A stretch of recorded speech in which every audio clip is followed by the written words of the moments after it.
Hello, কেমন আছো তোমরা সবাই? আশা করছি সবাই খুব ভালো আছো। সবার এই বছরের সরস্বতী পুজো খুব ভালো করে কেটেছে এই আশাই করি। এবারে সরস্বতী পুজো যেহেতু 2 আর 3 এই দুটো দিনের মাঝামাঝিতে একটা ডিলেমার মধ্যে ছিল, তো কে কবে পুজো করেছো কমেন্ট সেকশনে কিন্তু জানাতে ভুলো না। আমাদের বাড়িতে আমরা ঠিক করেছিলাম যে আমরা 2 তারিখে পুজো করে নেব, কারণ 3 তারিখ বোনের বেরোনো আছে বন্ধু বান্ধবদের সাথে, আর 2 তারিখ সকাল জুড়ে অনেকটা সময়, আর 3 তারিখ সকাল সকাল পুজো শেষ হয়ে যাবে। তো সকালবেলায় উঠে ভালো মতন করে জল খেয়ে চা বিস্কুট খেয়ে ফ্রেশ হয়ে ভাবলাম যে শাড়ি পরে এবার আমরা পুজোয় বসবো। তো শাড়ি পরার কথা বললেই সরস্বতী পুজোর সাথে যেই শাড়ির কথা সবার আগে মাথায় আসে সেটা হলো হলুদ রঙের শাড়ি। আর সেটা ওই ছোটোর থেকে চলে এসছে, জানি না কেন। যখন আমরা সেই বাসন্তী পুজো বলে সরস্বতী পুজোকে কনসিডার করি, তখন বোধহয় সেই হলুদ রঙটাই সব থেকে বেশি যায়। আজকাল তো আমরা সব রকমের শাড়িই পরি, কিন্তু হলুদ রঙের সাথে অদ্ভুত একটা নস্টালজিয়া জড়িয়ে আছে।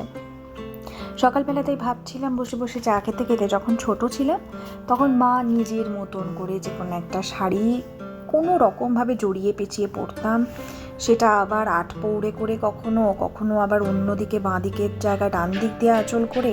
সত্যি সত্যি সত্যি ওই দেখো টিকটিকিও টিকটিক করলো, সাথে টিকলি পরে স্টোনের টিপ পরে কি সাজার চোট। এখন সেই ছবিগুলো সব মেমোরি হয়ে গেছে। এখন আর আমরা ওইভাবে সাজি না, বন্ধুদের সাথে সেভাবে বেরও হই না, বা বের হলেও সেটা গোটা কয়েক হাতে গোনা বন্ধু। কিন্তু যখন বাড়ির বারান্দায় দাঁড়িয়ে ছোট্ট ছোট্ট বাচ্চাগুলোকে ধুতি পাঞ্জাবি, হলুদ রঙের পাঞ্জাবি তাও আবার, আর সাদা রঙের পাজামা বা ধুতি, আর ছোট্ট ছোট্ট দুদিকে দুটো টিক্কি বাঁধা মেয়েগুলোকে ছোটদের শাড়ি পরে যেতে দেখি, সে যেন আলাদাই এক অনুভূতি।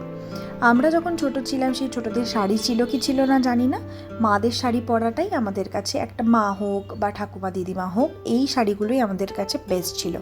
আর সেই গাঁদা ফুলের সামনে দাঁড়িয়ে গাঁদা ফুল ধরে ছবি তোলা, ডালিয়া ফুল ধরে ছবি তোলা, কারণ এই সিজনে তো এই সিজন ফ্লাওয়ারে বলে মানে একদম সারা উঠোন বারান্দা সব ভরে থাকতো।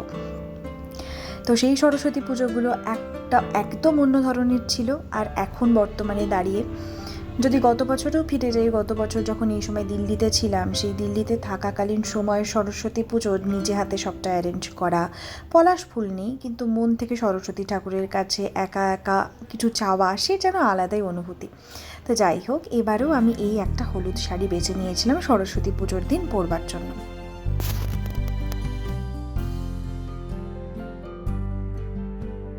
পায়ের ঘটনাটা হবার পর থেকে তো বাইরে বেরোনো সেভাবে হয়নি, ঘরেই হাঁটা চলা শুরু করেছিলাম সবার আগে, সেটাই স্বাভাবিক ছিল। তো ভাবলাম যে অনেক দিন কাজল পরি না, তো শুধু কাজল আর লিপস্টিক এইটুকুই ছিল মেকআপের সেই দিনের আমার মেকআপ আর কি বলা যায়।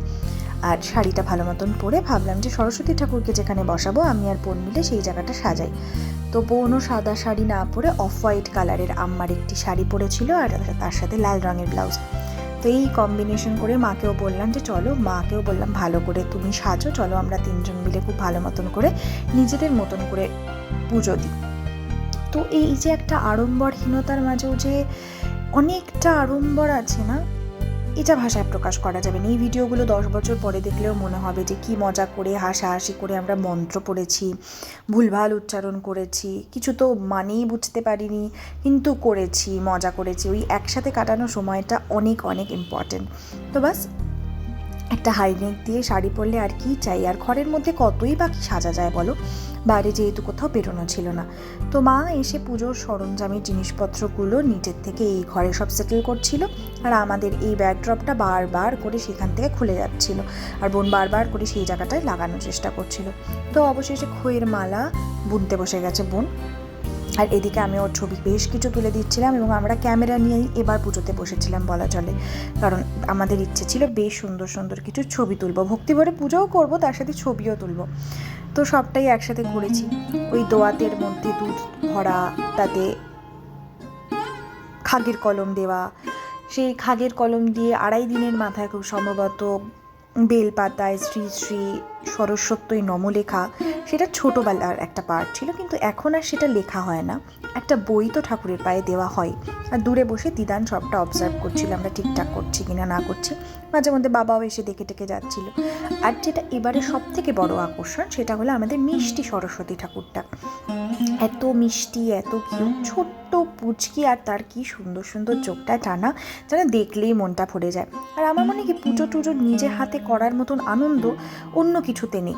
যারা পুরোহিত দিয়ে করে সেটা তাদের একদম পার্সোনাল চয়েস, আর আমরা এভাবে করি সেটা আমাদের পার্সোনাল চয়েস। তো বুনুর বানানো মালাটা এবার ঠাকুরকে পরানোর পালা।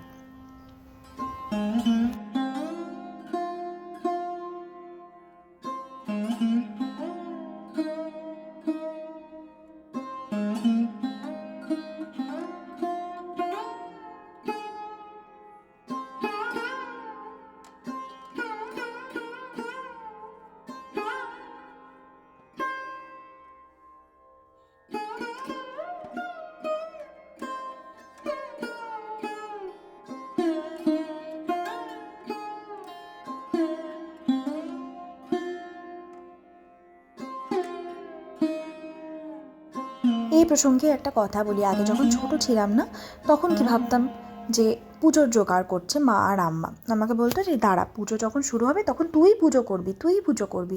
কিন্তু আমি না খুব অবাক হয়ে দেখতাম কি, এই যে বলছে জোগাড় করা জোগাড় করা, জোগাড় করতে করতেই তো পুজো শেষ।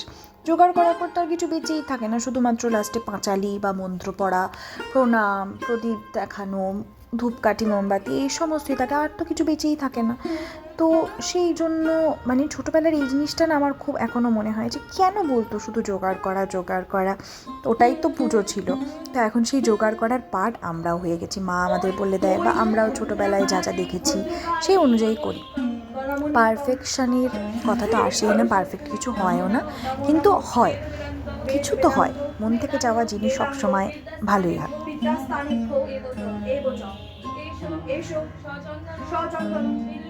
বিল্লপত্র পুষ্পাঞ্জলি ওই ওই শ্রী শ্রী শ্রী শ্রী সরস্বতী নমো নমো।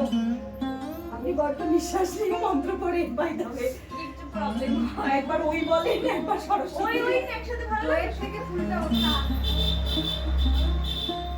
দুই থেকে ফুলটা ওঠা, এই অন্তরের সময় এত এক্সট্রা কথা বলে না, বেশি বাঁচালো না, না ফুলটা ওঠা একটা বেলপাতার পাতা নিলাম না, ওটাই পাপ, গোটা নেই, গোটা নেই তিনটা পাতা দাও, বিন্দুরা একটা তো ছিঁড়ে দিছি, দুইটা দাও।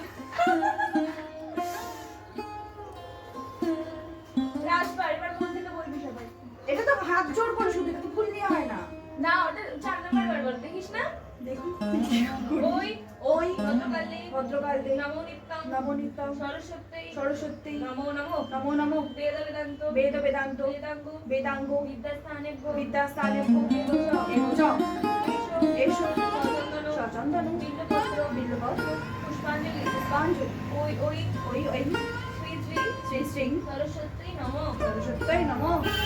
এবার বলে দিতে শ্বাস নিয়ে প্রণামগুলোতে কিছু প্রার্থনাও করতে দেখতেছি না ঠাকুর সেই আপনাকে।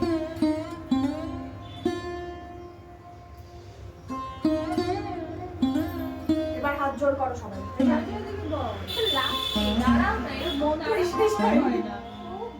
বলো ওই ভদ্রকালী নমো নিত্যং সরস্বতী নমো নমো বেদ বেদান্ত বেদাঙ্গ বিদ্যাস্থানেভ্যো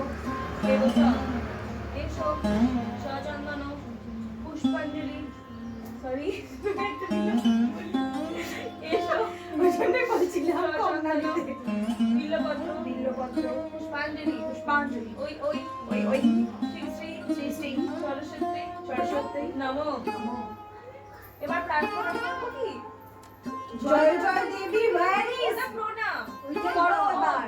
ওম জয় জয় দেবী জয় জয় দেবী চরাচর সারি চরাচর সারি পুজো যুগ শোভিত মুক্তাহারি মুক্তাহারি বীণারঞ্জিত পুস্তক হস্তে পুস্তক হস্তে ভগবতী ভারতী ভগবতী ভারতী দেবী নমস্তুতে দেবী নমস্তুতে। তো বাস এইভাবে ভুলভাল মন্ত্রোচ্চারণই বলতে পারি, কিন্তু ওই আর কি নিজেদের করা আয়োজন এবং নিজেদের বলা মন্ত্রের মাধ্যমে আমাদের এইভাবে পুজো শেষ হলো। আর আমার আজকাল এই নোজপিন, তারপরে বুগাডি, নাথ এগুলোর উপর আলাদাই একটা অবসেশন বেরিয়েছে। তো সরস্বতী পুজোর দিনটা আমরা ভীষণ হৈ হৈ করে এভাবেই কাটালাম।